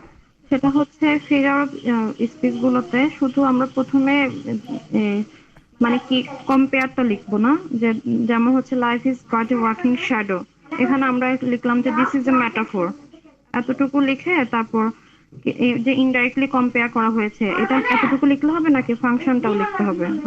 আমি 18তম দিয়েছিলাম। আচ্ছা আচ্ছা, আমি বলি, এটার পরে যে কম্প্যারিজনের যে লাইনটা, হ্যাঁ, এটা হুম, এটা ঐচ্ছিক, আবশ্যিক নয়। আমি বারবার বলে দিলাম যে ফিগারস অফ স্পিচের ক্ষেত্রে দুইটা লাইন সবচেয়ে গুরুত্বপূর্ণ, মানে দুইটা লাইন রাখতেই হয় এবং সেটা কোশ্চেনেও থাকে। হ্যাঁ, যে আইডেন্টিফিকেশন এবং ফাংশন, এই দুইটা লাইন সবচেয়ে গুরুত্বপূর্ণ। এখন হচ্ছে life is nothing but a walking shadow, এটা একটা লাইন দিলেন, আপনি এটা আইডেন্টিফাই করলেন, this is an example of of metaphor. Metaphor. তারপরে the function of this metaphor, এই হয়ে গেল, শেষ, আর কিচ্ছু লাগবে না ফিগারস অফ স্পিচের ক্ষেত্রে। হ্যাঁ, আপনার এখানে 10-এ 10 মার্ক তুলতে। হ্যাঁ, হ্যাঁ, আমি হ্যাঁ ওভাবেই দিয়ে এসেছি, সেজন্য জিজ্ঞাসা করছি। হ্যাঁ, আমার তো 18 মতে আমি এটাতে কোনো ভাইবা দিয়েছি, সমস্যা নেই। লিখিত লিখিত পরে ভাইবা দিয়েছে। আপনাদের বই নিয়েছিলাম, জি জি, অনেক অনেক ভালো বইগুলো আচ্ছা আসলে। ঠিক আছে। পাস করার জন্য এবং শর্টে কমপ্লিট করার জন্য এটা এনাফ। এখন আপনি যদি চান যে এখানে লাইফের সাথে আপনার হচ্ছে যে এটা শ্যাডো মানে তুলনা করা হয়েছে, তো আপনি একটা লাইন কম্প্যারিজনের লাইন আপনি চাইলে, এটা ঐচ্ছিক, আবশ্যিক নয়, বারবার বললাম যে আপনি এই কম্প্যারিজনের লাইনটা দিতে পারেন। এটা ঐচ্ছিক, আপনি যে চাইলে এটা কি বলছে, উইলিয়াম শেক্সপিয়ার বলছে, কোথায় বলছে, সেগুলো লিখতে পারবেন, কোনো সমস্যা নাই, আপনাকে বেশি লিখতে মানা করা হচ্ছে না। তবে আপনার দুইটা জিনিস রাখতেই হবে এবং দুইটা জিনিস আপনার খাতায় পাস নিয়ে আসবে, 100% পাস নিয়ে আসবে। সেটা হচ্ছে প্রথম লাইনে আইডেন্টিফিকেশন, পরের লাইনে হচ্ছে এর ফাংশন। ঠিক আছে, এই হচ্ছে বিষয়। আচ্ছা, 5 নাম্বার যে বিষয়টা, সেখানে থাকে হচ্ছে আপনার মানে কি থাকে, লেটার অ্যাপ্লিকেশন সম্ভবত, তাই না? সরি, সামারি থাকে। সামারি থাকে, সামারি। হ্যাঁ, সামারির বিষয়টা কি? সামারি প্র্যাকটিসের বিষয়। হ্যাঁ, আজ পর্যন্ত সামারি একবারও রিপিট হয় নাই। মানে প্রত্যেকটা ইয়ার যদি আপনি প্রিভিয়াস ইয়ার্সগুলো দেখেন, আমাদের বইয়ের শেষের অংশগুলোতে আছে এই সামারিগুলো। হ্যাঁ, সরি, সামারিগুলো বলতেছি, মানে প্রিভিয়াস ইয়ার্স কোশ্চেনগুলো। তো আপনি যদি দেখেন তাহলে দেখবেন যে একবারও রিপিট হয় নাই। তবে এটা খুবই ইজি, খুবই ইজি একটা টপিক, এখান থেকে লেখা যায়। মানে সামারি যদিও বা রিপিট হয় নাই, বাট এটা নিয়ে টেনশনের কিচ্ছু নাই, খুবই ইজি। মানে পাশারটা আপনি দেখা যাচ্ছে যদি মানে পড়েন, হ্যাঁ, পাশারটা সামারি যদি আপনি প্র্যাকটিস করেন, তাহলে আপনি অটোমেটিক্যালি লিখতে পারবেন। এখন প্রশ্ন হচ্ছে সামারি কতটুকু লিখবো, এই প্রশ্ন। এখন এখানেও আমাদের বইয়ের শুরুতেই খুব সুন্দর করে দেওয়া আছে সামারি মোটামুটি 1/3, মানে যতখানি প্যাসেজ থাকে তার 3/1 ভাগ। তবে আপনি যদি লাইন কাউন্ট করেন তাহলে মোটামুটি দেখা যাচ্ছে যে 4টা থেকে 5টা লাইনের মধ্যে শেষ করতে হয়। হ্যাঁ, একটা সামারি। তবে সামারির যেসব পার্টগুলো, এগুলো বোঝা, এই সম্পর্কিত পরবর্তীতে আরও ডিটেলস আলোচনা করব। আমাদের ক্লাস প্রায় শেষে হয়ে আসতেছে, আরও কিছু বলতে হবে। তো সামারির মধ্যে সুপার সাজেশন দেওয়া আছে এবং কোন third person point of view থেকে লিখতে হয়, এগুলো সব কিছু ডিটেলস সব কিছু কিন্তু লিখে দেওয়া আছে। হ্যাঁ, সামারিটা মূলত হয় 1/3, মানে যতটুকু সামারি থাকে তার 3/1 লিখতে হয়। এবং আপনি যদি লাইন কাউন্ট করেন মোটামুটি 4 থেকে 5 লাইনের মধ্যে সামারি লিখতে হয়, তাহলে সামারি ওকে। আচ্ছা, তো এখানে প্রথম লাইনে কি থাকে, যেমন হচ্ছে আপনার সামারিতে দেখা যাচ্ছে প্রথমে দেখা যাচ্ছে কোনো একটা ডেফিনিশন থাকে বা এই বিষয়গুলো থাকে। পরের ওইটার দেখা যাচ্ছে যে কোনো একটা মানে প্রবলেম দেওয়া থাকে বা কোনো একটা বিষয়ে, মানে এগুলো উপকারিতা অপকারিতা, এটা নেসেসারি স্টেপস, এই সংক্রান্ত বিষয়গুলো এটা সামারির শুরুতে আলোচনা করা আছে। হ্যাঁ, তো এটা আছে আমাদের বইয়ের 443 নম্বর পেজে। যাদের কাছে বই আছে ওই বইটা খুললেই বুঝতে পারবেন, ডিটেলস আলোচনা করে দেওয়া আছে। পাশাপাশি মোস্ট ইম্পর্টেন্ট কিছু টপিক এবার জন্য 19তম জন্য এগুলো দেওয়া আছে, ওগুলো একটু দেখে নেবেন। আমি 6 নম্বর টপিকে চলে যাচ্ছি। 6 নম্বর টপিকে যেটা থাকে সেটা হচ্ছে লেটার অ্যাপ্লিকেশন। তো লেটার অ্যাপ্লিকেশন, তো লেটারটা মূলত হয় দুই ধরনের, একটা হচ্ছে ফর্মাল লেটার, আরেকটা হচ্ছে ইনফর্মাল লেটার। অ্যাপ্লিকেশন বলতে কিছু নাই, আপনার হচ্ছে যে ওই অ্যাপ্লিকেশন যা ওই ওই মানে আমরা যেটাকে অ্যাপ্লিকেশন বলি এটাকে বলা হয় হচ্ছে আপনার ফর্মাল লেটার। তো অ্যাপ্লিকেশন পার্টে আপনার যে বিষয়গুলো মানে থাকে, গতবার যদি 18তমটার দিকে যদি আপনারা একটু যদি তাকান, তাহলে এখানে দিয়েছে হচ্ছে লেটার টু নিউজ পেপার। হ্যাঁ, এগুলো হচ্ছে আপনার ফর্মাল লেটার যাকে বলে, লেটার টু নিউজ পেপার। তো এবারের জন্য জব অ্যাপ্লিকেশনটা খুবই খুবই খুবই গুরুত্বপূর্ণ, মানে বলা যায় 3 স্টারের উপরে 5 স্টার জব অ্যাপ্লিকেশনটা চলে আসবে। আর ইনফর্মাল লেটার 2-4টা আলোচনা করা আছে, জব অ্যাপ্লিকেশনও দেওয়া আছে। Letter to editor, letter to the chairman, YONO, তারপর প্রিন্সিপাল, তারপর কোম্পানি অফিসার, সব কিছু দেওয়া আছে। তো এবারের জন্য সবচেয়ে গুরুত্বপূর্ণ যেটা সেটা হচ্ছে জব অ্যাপ্লিকেশন। জব অ্যাপ্লিকেশন এবার 100% একটা থাকবে, এটা একটা পুরো। আর জব অ্যাপ্লিকেশনের ক্ষেত্রে বিষয়টা কি, সিভি দিতেই হবে মাস্ট। তো এই জন্য যেহেতু এটা অনেক বড় একটা বিষয়, তো এটা প্র্যাকটিস করতে হবে যাতে করে 5 মিনিটের মধ্যে বা 6 মিনিটের মধ্যে যেন এটা লেখা যায়, কারণ এখানে সময় খুব কম। সামারি রাইটিংও হইলো। আচ্ছা, এর পরবর্তীতে রাইটিং পার্ট শেষ। হ্যাঁ, আপনার এর পরবর্তীতে গ্রামাটিক্যাল পার্ট। তো গ্রামাটিক্যাল পার্টে আপনার 10 মার্ক থাকে লেকচারারে। তো চেঞ্জিং ওয়ার্ডস থাকে হচ্ছে 5 মার্ক। আর হ্যাঁ বলেন। জব অ্যাপ্লিকেশনের জন্য শুধুমাত্র কারিকুলাম বিটাই দিলেই হবে, না ওই যে অ্যাপ্লিকেশনটাও লিখতে হবে? না, দুইটাই রাখতে হবে। প্রথমে তো অ্যাপ্লিকেশন আপনাকে তো রাখতে হবে, তারপরে আপনার সিভি দিবেন।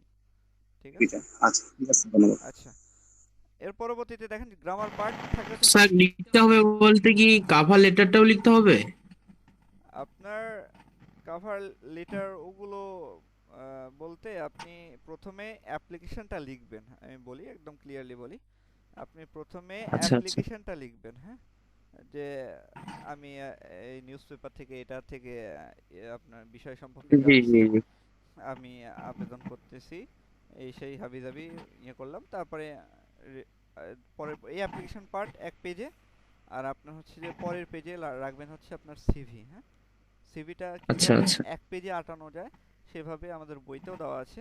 মানে মোটামুটি এই পৃষ্ঠা এবং ওই পৃষ্ঠা, হ্যাঁ, এই দুইটা মিলে মোটামুটি অ্যাডজাস্টমেন্ট করলে ভালো হয়ে যাবে। আচ্ছা আচ্ছা। ঠিক আছে? আচ্ছা, এরপরে দেখেন গ্রামাটিক্যাল পার্টে 7 নম্বরে চেঞ্জিং ওয়ার্ডস থাকে অথবা সিনোনিমস অ্যান্টোনিমস থাকে। তো সিনোনিমস অ্যান্টোনিমস বাদ দিয়ে আপনারা পড়তে পারবেন, কোনো সমস্যা নেই। এটা প্রথমে 2-3 বার দিয়েছে সিনোনিম অ্যান্টোনিমস, এখন আর দেয় না। এখন দেখা হচ্ছে চেঞ্জিং ওয়ার্ডস। চেঞ্জিং ওয়ার্ডসের আরেকটা মানে এটা হচ্ছে নিউ নাম। এটার আগের নাম হচ্ছে পার্টস অফ স্পিচ, বর্তমানে এটার নাম হচ্ছে চেঞ্জিং ওয়ার্ডস। তো চেঞ্জিং ওয়ার্ডস প্রিভিয়াস ইয়ার্সগুলো পড়লে 100% কমন, 100%। এর বাইরে থেকে কিচ্ছু লাগবে না। 18তমতে যারা পড়ছিলেন, লাস্টে সাজেশন দিয়েছিলাম, ওইটাতেও 100% কমন ছিল চেঞ্জিং ওয়ার্ডস থেকে। তো এই জন্য বলতেছি এটা প্রিভিয়াস ইয়ার্স পড়লে 100%, তবুও কিছু সাজেশন দেওয়া আছে আমাদের বইটায়, ওটা দেখে নিলেই হয়ে যাবে। Changing words. আর অ্যাট লাস্ট 8 নাম্বার হচ্ছে কমপ্লিটিং সেন্টেন্স। হ্যাঁ, কমপ্লিটিং সেন্টেন্সও কয়েকটা রুলস, জাস্ট কয়েকটা রুলস, এবং প্রিভিয়াস ইয়ার্স পড়লে 100% চলে আসে কমন। হ্যাঁ, আপনার হচ্ছে যে এই কমপ্লিটিং সেন্টেন্সে, তবে প্রিভিয়াস মানে কয়েকটা রুলস এখানে দেওয়া আছে, আমাদের বইতেও দেওয়া আছে। এই রুলসগুলো এবং এই রুলসগুলোর পাশাপাশি প্রিভিয়াস ইয়ার্সগুলো যদি পড়েন তাহলে আর কিচ্ছু দেখা লাগবে না, 100% কমন। এবং এটা শুরুতেই দিক নির্দেশনা দেওয়া আছে কতটুকু পড়বেন, কিভাবে পড়বেন, কোন কোন নিয়মগুলো একটু দেখবেন। যেমন হচ্ছে আপনার, এবং এই রুলসগুলোর ক্ষেত্রে কোনটা গুরুত্বপূর্ণ তার আগে 3 স্টার দেওয়া আছে। যেমন হচ্ছে as if, bias the rules, তারপর হচ্ছে দ্য বা অল দ্য ওয়ে রুলস, তারপরে হচ্ছে look forward to with a view to, এগুলোর, তারপর would you mind, mind, worth, তারপরে ক্যানট বাট ক্যানট হেল্প, এগুলো রুলস। গেট ইউজ টু, এগুলো একটা রুলস। তারপর হচ্ছে টিল আনটিল, এগুলোর ক্ষেত্রে একটা রুলস। তারপরে কন্ডিশনাল সেন্টেন্সের একটা রুলস, সো দ্যাটের একটা রুলস, উইদাউট প্লাস জিরান্ডের একটা রুলস, এই যে, তারপর আনলেস, এই দিয়ে একটা রুলস। তো এই কয়েকটা রুলস মোটামুটি পড়লে 100% কমন। এছাড়াও যারা রুলস এত পড়তে পারবেন না তাদের ক্ষেত্রে প্রিভিয়াস ইয়ার্সগুলো প্র্যাকটিস করেন, তাহলে 100% আপনি লিখতে পারবেন। মানে ওরই আদলে, এখান থেকে হয় কি একদম হুবহু দেয় না, বা হুবহুও দেয়, অনেকগুলো হুবহু চলে আসে, তবে ওরই আদলে। যেমন হচ্ছে সো দ্যাট দিয়ে একটা প্রশ্ন দেখাচ্ছে যে আসছে হচ্ছে 17তমতে, তো 19তমতে যদি সো দ্যাট দিয়ে দেয় ওই লাইনটাই হয়তো দিবে না, ওরই আদলে সো দ্যাট দিয়ে অন্য একটা দেখাচ্ছে দিয়ে দিবে। তো এই একই বিষয়, মানে 100% কমন পাবেন, নিশ্চিত থাকেন 100% কমন পাবেন প্রিভিয়াস ইয়ার্স থেকে। তবে এই টেকনিকগুলো একটু অবলম্বন করতে হবে। তো আমি সম্পূর্ণ ক্লাসে যা যা বললাম, বিষয়গুলো কি ক্লিয়ার হয়েছে আপনাদের? জি স্যার, আলহামদুলিল্লাহ ক্লিয়ার হয়েছে। আচ্ছা, ঠিক আছে। কারো কোনো প্রশ্ন আছে এগুলো টপিক নিয়ে 1 থেকে 8 নাম্বার পর্যন্ত? জি স্যার, বিষয়টা হচ্ছে স্যার অনেক হেল্পফুল স্যার ইনস্ট্রাকশন দিয়েছেন, কিন্তু 1 নং এবং 2 নং ইন্ডিভিজুয়াল উত্তর এবং আপনার যে হিস্ট্রি যে বিষয়টা আছে, এখানে যে আইডেন্টিফিকেশন করছেন 10টা করে প্রশ্ন, পরবর্তীতে সুপার সাজেশন 5টা করে, হ্যাঁ, এটা যদি আমাদেরকে পিডিএফ আকারে দিতেন প্রশ্নগুলো সহ, তাহলে খুবই উপকৃত হতাম।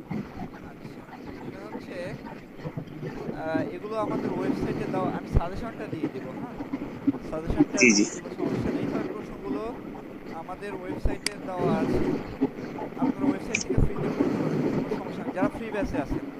আর যারা পেইড ব্যাচে আছেন তাদের কাছে তো বইটা আছেই, বই থেকেও করাবো, পাশাপাশি পিডিএফগুলো দিব, কোনো সমস্যা নেই। আসলে শুরুতেই এগুলো মানে প্রাতিষ্ঠানিক কিছু বিষয় থাকে, হ্যাঁ আপনাদের শুরুতেই ফ্রি ব্যাচকে এগুলো দিতে পারি না, সরাসরি দিতে পারি না, মানে বুঝলেন বিষয়টা, আশা করি আপনারাও বুঝেন। আর বিষয়টা হচ্ছে কি, আমি আমার পার্সোনালি বলি, আমি আপনার ব্যাংকে 18তম ব্যাচে পরীক্ষা দিয়েছি তো, হ্যাঁ হ্যাঁ, ওইখান থেকে আপনার ভাইবার জন্য বই নিয়ে আসছি, আচ্ছা দুইটা বই আমার কাছে আছে। আচ্ছা আপনার তো হাতে দিয়ে মাত্র সাজেশনটা চলে, কিন্তু আমি তো মিলাইতে পারতেছি না নম্বর 1 এবং 2 এরটা, এই জন্য চাইতেছিলাম। আচ্ছা আচ্ছা, মানে আপনার 18তম বই আছে আপনার কাছে? জি জি, আমি আপনাদের 18তম অ্যালেক্স বইটা নিয়ে মানে নিয়ে এনে পড়ছি, তারপর ভাইবার জন্য বই নিয়ে আসছি আপনাদেরটা। আচ্ছা আচ্ছা, আহ আমি 18তম ভাইবার দিয়েছি, এখন বিষয়টা হচ্ছে গিয়ে চাইতেছিলাম যে 19তম জন্য একটু প্রিপারেশন নিতে। আচ্ছা ঠিক আছে, ইনশাল্লাহ I will try my level best এটা প্রোভাইড করা অ্যাজ সুন অ্যাজ পসিবল, চেষ্টা করব। আর এটার আমি হেল্প করব যথেষ্ট, যারা ফ্রি ব্যাচে আছেন তাদেরকে আমি যথেষ্ট হেল্প করব, কোনো সমস্যা নেই। আচ্ছা ঠিক আছে, দেখেন আরেকটা স্যার কাইন্ডলি একটু আচ্ছা সাজেশনটা আচ্ছা দিতে পারেন। আচ্ছা আচ্ছা ঠিক আছে, ইনশাল্লাহ আমি প্রোভাইড করে দেবো। আচ্ছা দেখেন, আর টাইম ম্যানেজমেন্টটা কিন্তু খুবই গুরুত্বপূর্ণ, হ্যাঁ 1 নম্বরের ক্ষেত্রে হিস্ট্রি পার্টে আপনি সর্বোচ্চ 25 মিনিট পাবেন, 2 নম্বরের ক্ষেত্রেও ইন্ডিভিজুয়াল অথর্স পার্টে আপনি সর্বোচ্চ 25 নম্বর মানে 25 মিনিট পাবেন, 10 মিনিট করে লেখার ক্ষেত্রে, সরি 10 মার্ক করে লেখার ক্ষেত্রে সর্বোচ্চ 25 মিনিট। 3 নম্বরে লিটারি টার্মস আপনি এখানে 7 মিনিট করে পাবেন সর্বোচ্চ, কারণ 30 মিনিটের মধ্যে শেষ করতে পারবেন 4টা লিখে। 4 নম্বরে যেটা 3 মিনিট করে সর্বোচ্চ দেওয়া যাবে, 15 মিনিটের মধ্যে শেষ করতে হবে। সামারি রাইটিং 10 মিনিটের মধ্যে, লেটার অ্যাপ্লিকেশন 10 মিনিটের মধ্যে, চেঞ্জিং ওয়ার্ডস 7 মিনিট সর্বোচ্চ, কমপ্লিটিং সেন্টেন্স 8 মিনিট সর্বোচ্চ। এইভাবে যদি আপনি টাইম ম্যানেজমেন্ট করেন তাহলে 100% আপনার পরীক্ষাটা খুব ইজিলি শেষ হয়ে যাবে, সম্পূর্ণ পরীক্ষাটা, কোনো সমস্যা হবে না, 100% পরীক্ষা। তো এই টাইম ম্যানেজমেন্টটা খুব গুরুত্বপূর্ণ। অনেকেই বলতে ম্যাক্সিমাম টাইম ম্যানেজমেন্টটা ঠিক রাখতে পারে না, যার কারণে পরীক্ষাটা খারাপ হয়। আনফিনিশড খাতা মানে ফেল অনেকটাই, এটা মনে রেখে পরীক্ষাটা দিতে হবে, হ্যাঁ এই জন্য শুরু থেকেই প্র্যাকটিস করতে হবে, লিখতে হবে, এই হচ্ছে বিষয়। আচ্ছা আর কারো কোনো প্রশ্ন আছে? সময় আমাদের কম। স্যার আর আমার একটা প্রশ্ন ছিল। পেইড বেসে অ্যাডমিট হলে কি হচ্ছে বই ওখান থেকে দেওয়া হয় না কেসটা করে কিনে নিতে হয়? না বই আর পেইড পেইড ব্যাচ, ব্যাচের হিসাবটা আলাদা, হ্যাঁ আপনার জি হচ্ছে, স্যার সেটাই জানতে চাচ্ছিলাম। হ্যাঁ মানে বইয়ের হিসাব এবং পেইড ব্যাচের হিসাবটা আলাদা, কারণ বই ও থেকে তো আচ্ছা আমি আচ্ছা, অনেক বিষয়গুলো পড়াবো, এটা লাগবেই আর কি। জি স্যার। আচ্ছা আর ওই আপনাদের যাদের অর্থনৈতিক সমস্যা আমার রেফারেন্স দিয়েন, তাদেরকে অফার প্রাইস 590 টাকায় ভর্তি করে দিবে, হ্যাঁ অফার প্রাইসে ভর্তি করে দিবে, ঠিক আছে। জি স্যার। আচ্ছা আর বইয়ের প্রাইসটা কত স্যার, 19তম রিটার্ন এটা বইটা? হচ্ছে আপনার কুরিয়ার সার্ভিস চার্জ সহ 550 টাকা, বইয়ের দাম হচ্ছে 500 টাকা আর কুরিয়ার চার্জ হচ্ছে 50 টাকা, এই মোট 550 টাকা। আচ্ছা আর কারো স্যার কোনো প্রশ্ন? হ্যাঁ বলেন। স্যার ফিডব্যাকে কি শীট দেওয়া হবে কোনো পিডিএফ আকারে এরকম ইম্পর্টেন্ট প্রশ্নগুলো? হ্যাঁ আসলে বিষয়টা কি মানে পেইড ব্যাচে যখন যা লাগে, যেইভাবে লাগে, যতটুকু লাগে সবকিছুই প্রোভাইড করা হয়, যেটা এবং সেটা সময়ের সাথে আপডেট হয়, মানে দেখা যাচ্ছে যে বর্তমান সময়টা ডিমান্ড করতেছে একটা বিষয় বেশি, ইন্ডিভিজুয়াল অথর্সে একটা বিষয় একটু বেশি ডিমান্ড করতেছে, ওইটা জি তখন পিডিএফ আকারে দেখা যাচ্ছে, বই তো অলরেডি পাবলিশ হয়েই গেছে, বইয়ে তো আর জি মানে আপডেট হচ্ছে না, তখন তাদেরকে আপনি পিডিএফ আকারে ওগুলো দিয়ে দেওয়া হয়, এই বিষয়টা হচ্ছে। যেমন হচ্ছে এবার প্রশ্ন আছে আমাদের বইয়ে কিছু আছে, তো অনেক ইমপ্রুভ 18তম থেকে 19তম যে বইটা, তবে কিছু কিছু প্রশ্ন আছে ওগুলো আমি পিডিএফ দিব 19তম থেকে, হ্যাঁ কারণ ওগুলো ইমপ্রুভ পেইড ব্যাচে শুরুতেই দিয়ে দিব এটা। তো এটা আসলে ডিমান্ড করে বা সময় যত যাচ্ছে তো এইগুলো বিষয়গুলো ডিমান্ড করে। যেমন হচ্ছে 1 থেকে 12তম আপনার ভাই হতো না, কোনোরকম লিখলেই পাস, 17তম পর্যন্ত মাঝে মাঝে এত ছিলই না, 18তম থেকে 1 ক্লাসে এত হয়ে গেছে। কেন? কারণ এই যে সবাই মোটামুটি ভালো পড়ছে, ম্যাক্সিমাম মানে ভালো করে লিখছে, তো এর থেকেও ভালো করে কিভাবে বেটার ভালো পরীক্ষা দেওয়া যায়, কিভাবে ভালো রেজাল্ট করা যায়, তার জন্য চেষ্টা অব্যাহত রাখতে হবে। তো এই জন্য সবকিছুতে মানে আপনার ইমপ্রুভমেন্ট তো দেখাইতে হবে, বিভিন্ন পার্টি গুছানো দেখা এগুলো তো দেখাইতে হবে। তো এই জন্য এর পাশাপাশি পিডিএফও দেওয়া হবে। আচ্ছা ঠিক আছে, আর আরেকটা বিষয় সেটা হচ্ছে আপনাদের স্কুলের যে কোর্সটা সেটাও দেখে চালু হচ্ছে। আগামী 20 তারিখ পর্যন্ত সম্মত ভর্তি নেওয়া হবে, তারপরে স্কুলের ব্যাচটাও আপনাদের শুরু হবে। যারা ভর্তি হতে চান ভর্তি হয়ে যেতে পারেন, কোনো সমস্যা নেই। এছাড়াও ফ্রি ক্লাস আপনাদের থাকবে। আমরা শুরুতেই মাসে স্কুলটাও ফ্রি ক্লাস দেবেন দেওয়া হবে আমাদের স্কুল থেকে। এই হচ্ছে বিষয়। ঠিক আছে, আমাদের ক্লাস শেষ অলমোস্ট, আর মাত্র 2 মিনিট সময় আছে। কারো যদি ইমার্জেন্সি কোনো প্রশ্ন থাকে তাহলে করতে পারেন, নাহলে আমি ক্লাসটা এখানেই শেষ করি। স্যার রেকর্ড ক্লাসটা একটু দিয়ে দিন স্যার এখন আচ্ছা ঠিক আছে, পরে জয়েন করছি তো। এটা আমি রেকর্ড ক্লাসটা দিয়ে দেবো ইনশাআল্লাহ।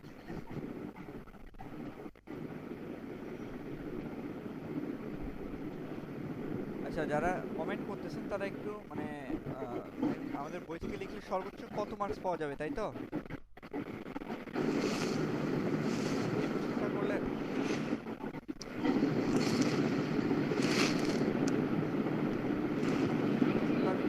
দেখতে পাই নাই।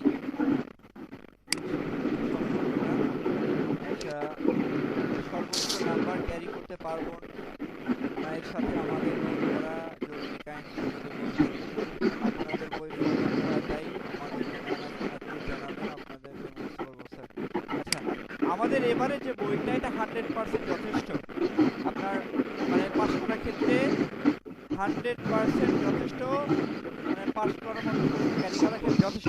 কারণ প্রত্যেকটা প্রশ্ন 3-4টা করে কোশ্চেন দেওয়া আছে। হ্যাঁ, আপনাদের আলাদা করে নোট করার প্রয়োজন নেই। তবে যারা আমার কাছে পরীক্ষা দেবেন তাদের আমি এই বিষয়গুলো আরো বেশি ইমপ্রুভমেন্ট করাবো। কারণ হচ্ছে যে লাগে এগুলো বিষয়গুলো, অনেক বিষয় দেখা যাচ্ছে যে এর বাইরে অনেকে অনেক ক্রিয়েটিভ অনেক কিছু করে যেটা কিনা প্রয়োজন হয়, মানে গাছ থাকে খাতার মধ্যে যেগুলো কিনা লাগে। তো এগুলোর ক্ষেত্রে আমি বেস্ট যে খাতাগুলো আমি সাজেস্ট করি বা আমি লিখে দিই, যেটা কিনা অন্যান্য বারেও ছিল, তো এবারেও থাকবে ইনশাল্লাহ।